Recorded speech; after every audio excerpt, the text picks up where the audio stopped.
صفحہ نمبر 72 آیت نمبر 12 سورة النساء۔ اعوذ باللہ من الشیطان الرجیم، بسم اللہ الرحمن الرحیم۔ وَلَكُمْ نِصْفُ مَا تَرَكَ أَزْوَاجُكُمْ إِن لَّمْ يَكُن لَّهُنَّ وَلَدٌ إِلَى آخِرِهِ۔ اللہ تبارک و تعالی فرماتے ہیں وَلَكُمْ نِصْفُ مَا تَرَكَ أَزْوَاجُكُمْ، اور آپ لوگوں کے لیے نصف حصہ ہے مَا تَرَكَ أَزْوَاجُكُمْ، جو ترکا آپ لوگوں کی بیویوں سے رہ جائے، إِن لَّمْ يَكُن لَّهُنَّ وَلَدٌ، اگر ان کی اولاد نہ ہو، فَإِن كَانَ لَهُنَّ وَلَدٌ فَلَكُمُ الرُّبُعُ مِمَّا تَرَكْنَ، اگر ان کی اولاد ہوں تو آپ لوگوں کے لیے یعنی شوہر کے لیے بیوی کے ترکہ میں سے 1/4 حصہ ہے، مِن بَعْدِ وَصِيَّةٍ يُوصِينَ بِهَا أَوْ دَيْنٍ، اس وصیت کی ادائیگی کے بعد جو اس نے کی ہو یا اس پہ کوئی قرضہ ہو، اس کے بعد وَلَهُنَّ الرُّبُعُ مِمَّا تَرَكْتُمْ إِن لَّمْ يَكُن لَّكُمْ وَلَدٌ، اور بیویوں کے لیے 1/4 حصہ ہے جو ترکہ آپ لوگ چھوڑ دیں، یعنی شوہر وفات پا جائے، بشرطے کہ آپ لوگوں کے لیے اولاد نہ ہو، یعنی شوہر کی اولاد نہ ہو۔ فَإِن كَانَ لَكُمْ وَلَدٌ فَلَهُنَّ الثُّمُنُ مِمَّا تَرَكْتُمْ، اور اگر آپ لوگوں کی اولاد ہو یعنی شوہر کی اولاد ہو تو بیوی کے لیے 8واں حصہ ہے آپ لوگوں کے ترکہ میں سے، مِن بَعْدِ وَصِيَّةٍ تُوصُونَ بِهَا أَوْ دَيْنٍ، اس وصیت کے بعد جو آپ لوگوں نے کی ہو یا کوئی قرضہ ہو اس کی ادائیگی کے بعد۔ وَإِن كَانَ رَجُلٌ يُورَثُ كَلَالَةً،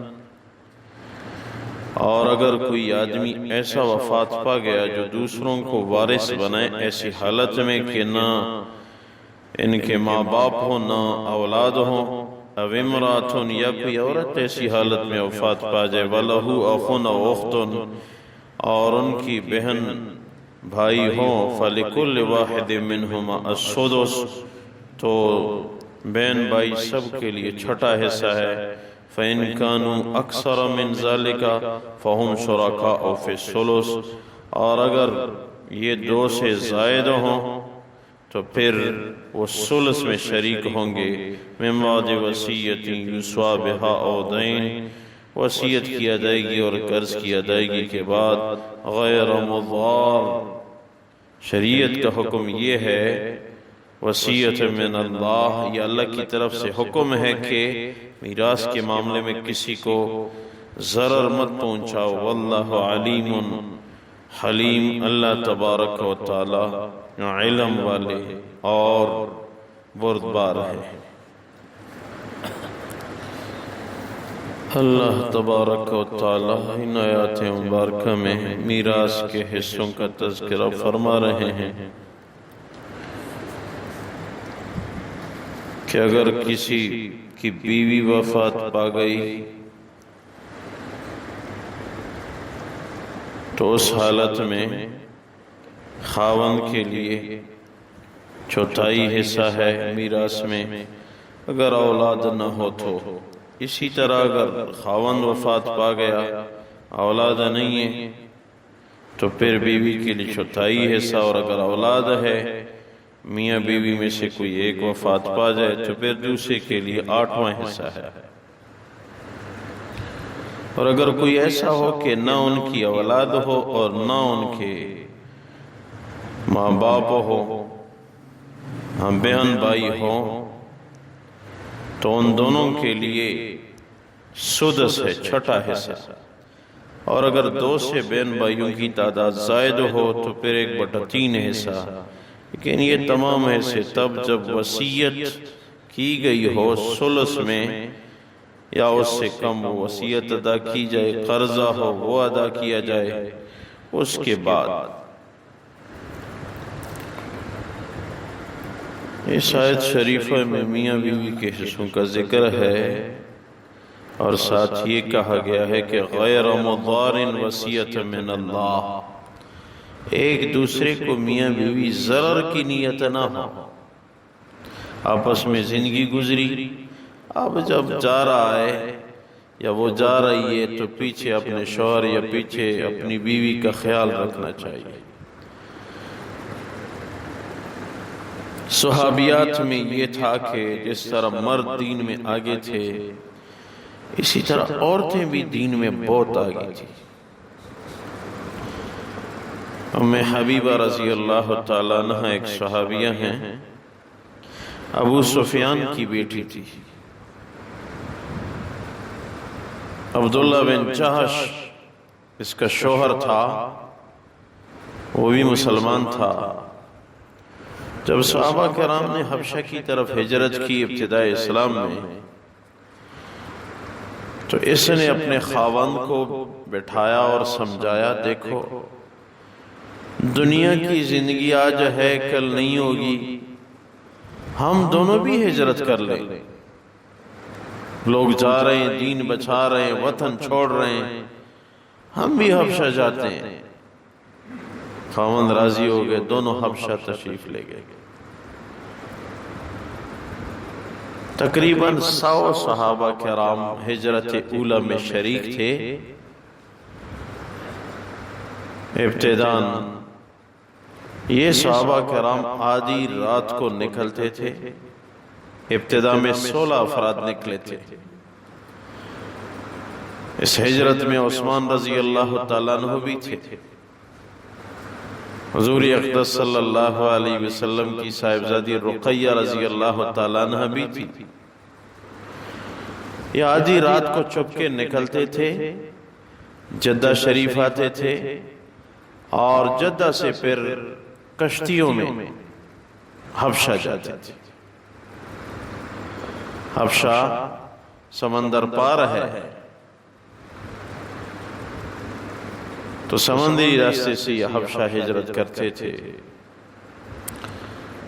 ام حبیبہ رضی اللہ تعالیٰ عنہ اور اس کے شوہر عبداللہ بن جہش نے بھی ہجرت کی۔ حبشہ ہجرت کر گئے، وہاں عیسائیت کا چرچا تھا۔ ان لوگوں نے اپنی محنت جاری رکھی کہ یہ کہاں سے لوگ آئے ہیں، محتاج ہیں، مجبور ہیں، ان کو اپنے دین میں لے آؤ۔ عجیب بات ہے، عبداللہ بن جہش عیسائی ہو گئے، عیسائیت میں چلے گئے، اسلام کو چھوڑ دیا اس نے، اور ادھر ہی اسی وطن میں دین عیسائیت پہ وفات بھی پا گئے۔ ہمیں حبیبہ رضی اللہ تعالیٰ عنہ بہت زیادہ پریشان، ایک تو ہجرت ہے، پرایا وطن ہے، خاوند بھی چلا گیا اور بے دین چلا گیا، بہت زیادہ پریشان رہتی تھی۔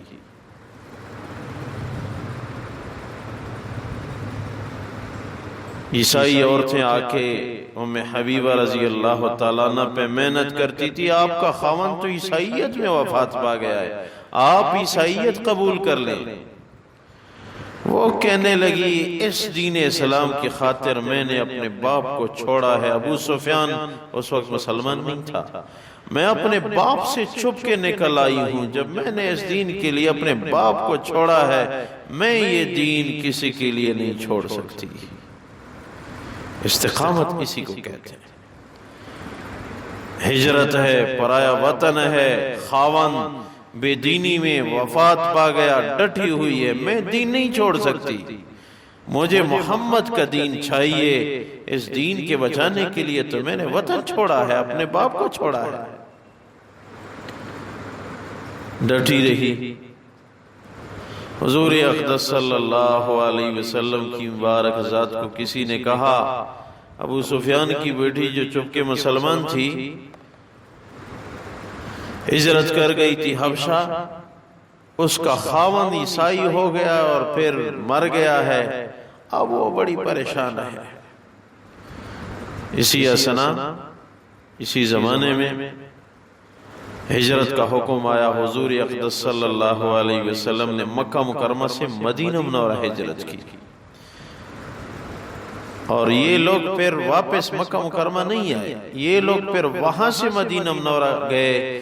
اس لیے ان کو، ان صحابہ اور صحابیات کو ایک خاص مقام حاصل ہے، ان کو کہا جاتا ہے ذو الہجرتین، دو ہجرت کرنے والے لوگ، جن کے لیے دو دفعہ ہجرت کی ہے، ذو الہجرتین۔ حضور اقدس صلی اللہ علیہ وسلم کی مبارک ذات کو پتہ چلا تو حضور نے پیغام بھیجا، وہاں کے جو بادشاہ نجاشی جعفر رضی اللہ تعالیٰ عنہ کی تقریر پہ مسلمان ہوئے تھے، اس کو پیغام بھیجا آپ کے ہاں مہاجر لوگوں میں ایک عورت ہے، ابو سفیان کی بیٹی ہے، وہ بیوہ ہو چکی ہے، اس سے میرا نکاح کرانا۔ روایات میں نجاشی نے لوگوں کو بلایا اور ان کے پیچھے پیغام بھیجا کہ حضور کی مبارک ذات آپ سے نکاح کرنا چاہتے ہیں۔ وہ اتنی خوش ہوئی، جس عورت نے پیغام نکاح دیا اس کو ایک چادر بطور انعام دی۔ آپ نے بڑی خوشخبری سنائی ہے، میں تیار ہوں۔ نجاشی نے اپنے پارلیمنٹ ہاؤس میں نکاح پڑھایا اور خود ہی اس کا مہر ادا کیا، 400 درہم مہر، اور پھر شرحبیل بن حسن رضی اللہ تعالیٰ عنہ جو ام حبیبہ رضی اللہ تعالیٰ عنہ کے رشتہ داروں میں سے تھے، اس کو ساتھ کر کے وہاں سے بارات روانہ کر کے مدینہ منورہ پہنچا دیا، حضور کی بیوی بن گئی۔ کچھ عرصہ گزرا، ابو سفیان کو کسی نے کہا آپ کی بیٹی تو محمد کے نکاح میں گئی ہے۔ کہتے میں نہیں مانتا۔ آپ مانے نہ مانے، وہ تو مدینہ منورہ میں لوگ آتے جاتے ہیں، انہوں نے دیکھا ہے ان کو حضور کے گھر میں رہ رہی ہے۔ اس نے کہا یہ ہو نہیں سکتا، میں محمد کے قتل کا متلاشی ہوں، وہ کیسے میری بیٹی سے نکاح کرے گا، یہ نہیں ہو سکتا۔ جب اس کو یقین ہو گیا کہ میری بیٹی سے واقعی اس نے نکاح کیا ہے، تو پھر یہ تاریخ کی کتابوں نے لکھا ہے کہ ابو سفیان گھر بیٹھے ہوئے تھے، تلوار کو پھینک دیا، بس اب محمد کے خلاف لڑنا فضول ہے، اب محمد کے خلاف لڑنا فضول ہے۔ اس آدمی نے مجھے اخلاقی شکست دی ہے، میں اس کے قتل کے در پہ ہوں اور یہ میری بیوہ بیٹی سے نکاح کر رہا ہے۔